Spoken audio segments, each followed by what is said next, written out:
What's the first rule of Fight Club? Yeah, I don't remember. Anyway, we're going to be talking about Chinese movie censorship today and how they've been changing stuff. And let me tell you, the way that the Chinese government has censored Fight Club and completely changed the ending is absolutely hilarious. But yeah, in general, we're going to be talking about all kinds of Chinese market movies, you know, ones that were supposed to be untouched here in the US, that were completely revamped or changed for the Chinese market. And it's not just down to like different tastes or things like this. You know, like you get different labels or you get different video game covers or different album covers or whatever for different markets. This is not just changing stuff for the market. This is changing stuff for China's censorship board.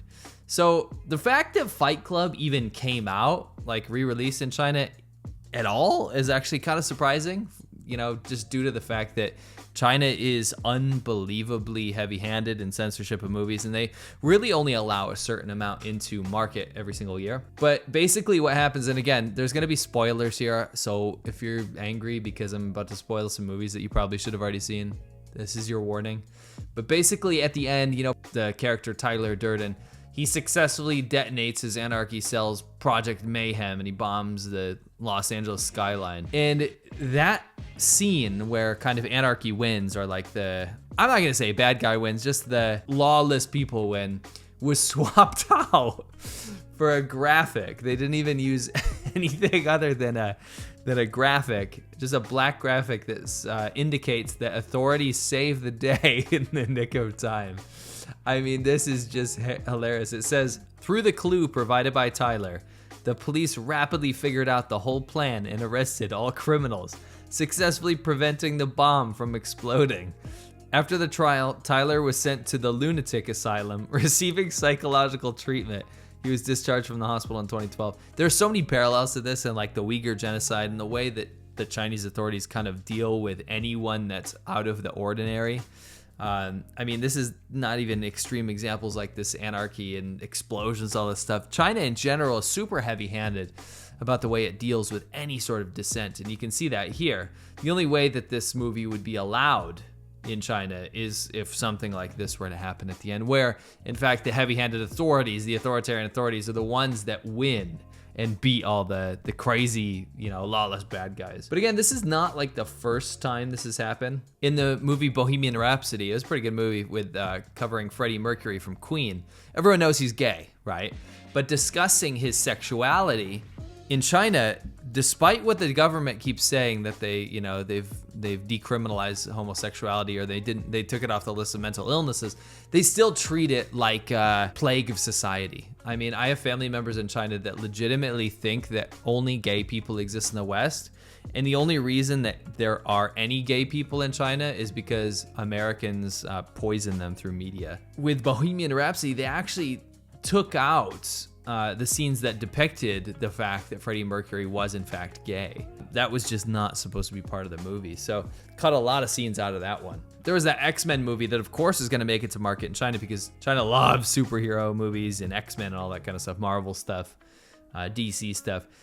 That movie Logan was rated R, and that's not the type of movie that's gonna make it to market just because of the amount of violence or sexual scenes, and they removed all that stuff for the Chinese movie. There was a Simpsons episode that had a Tiananmen Square joke that was completely removed. You had Marvel's Iron Man 3. There was a Chinese doctor that was spliced in to save Tony Stark's life in the Chinese releases. So you weren't allowed to have Western doctors. It had to be Chinese medicine involved. Another bit of recent racial superiority that's been going on. A lot of xenophobia in China, a lot of Han nationalism. Think of any sort of very hardcore ethnocentrist movement or super ultra right-wing nationalist movement. That's kind of what's happened in China, but it's actually condoned and promoted by the government. And diversity and promoting any sort of minority culture or anything in China is demonized. My wife actually worked on that movie a little bit. She was in charge of some Chinese product placement that was very, very, very forced and cringe in that movie. Oh my gosh. They've been doing this left and right though in China. There's like this clean, civilized, healthy web campaign that they've been doing. And the problem with that is that it's really neutered anything that happens on the internet. And the internet has now really in China become the intranet. The amount of censorship, of course, we all know the Great Firewall of China, that's a thing. We all know the amount of websites that are blocked, YouTube, Facebook, all that kind of good stuff. And you have to use a VPN to get on those things. That being said, it's not just that. It's the amount of censorship and the fact that you need to use your ID to do anything online for your online identity means that cops can literally bust in your door if you're live streaming or really doing anything, as they've done before.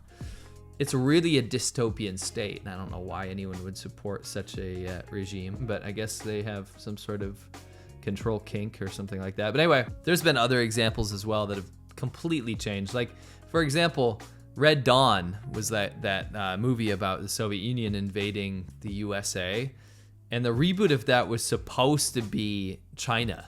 It was supposed to be the antagonist, and they just wouldn't have it. So Red Dawn kind of rebranded, and the Chinese government made them change everything, like all the flags and everything, to North Korea, which was absolutely insane. But it really makes you think, how else would China change things? I mean, it's usually the purpose of making China look good to a Western audience, so that's why they add those scenes in. But when they change movies for the Chinese audience, it's usually about removing things, replacing things that kind of incite any sort of individualism or any sort of celebration of self or any sort of celebration of democracy or freedom. So they remove scenes like that and they instill them or change them to scenes of oppression, but celebrated oppression, celebrated authoritarianism. It makes you think, like, what the hell would the ending of like Schindler's List be?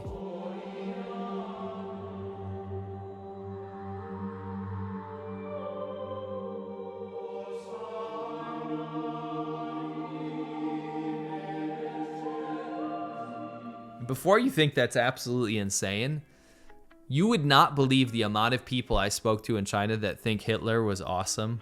I mean, it is a very common conversation if you get into a taxi or something, and you know you talk about where you're from.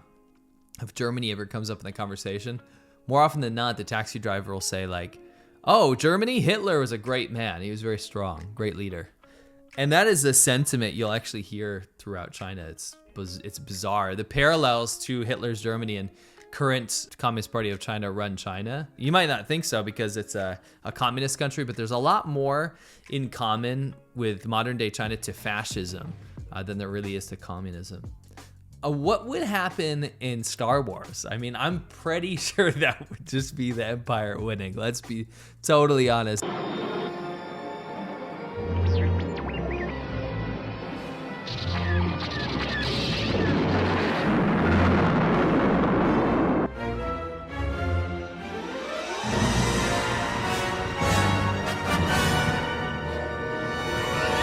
I'm surprised that Star Wars is ever even allowed in China, but the way I saw it and the way when I spoke to some people, it's almost as if the Empire wasn't necessarily a bad guy. It's crazy how the mind can choose good guys or choose heroes out of a situation based on their own perception or their own upbringing or their own education. I mean, what would happen in like Lord of the Rings?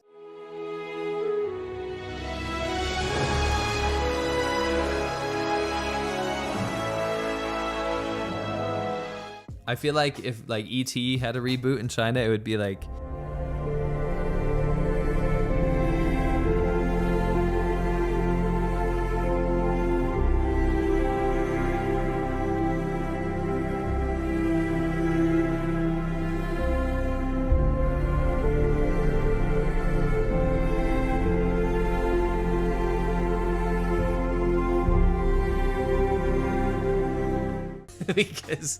because the current leadership in China really just doesn't like anyone that's different. I mean, look what's happening to the Uyghurs.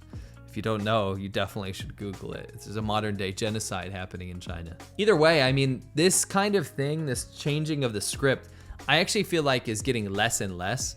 I feel like Hollywood is going to stop capitulating when you have very palpable examples here, like the new Spider-Man movie that was a box office runaway success. In fact, it set records without having to even sell tickets in China, period.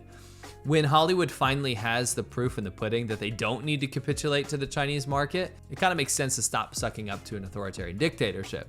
And really, at the end of the day, that's the best case scenario for everyone. I don't think anyone should be living through censorship, especially censorship from another country.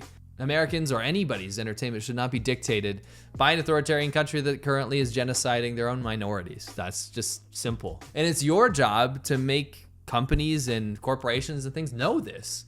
I mean, without this, they're going to be as greedy as possible. A lot of corporations are inherently pretty evil because they're constantly chasing profit. So if you remind them that they're not going to make profit unless they stop capitulating to authoritarian dictatorships, then they're gonna keep going.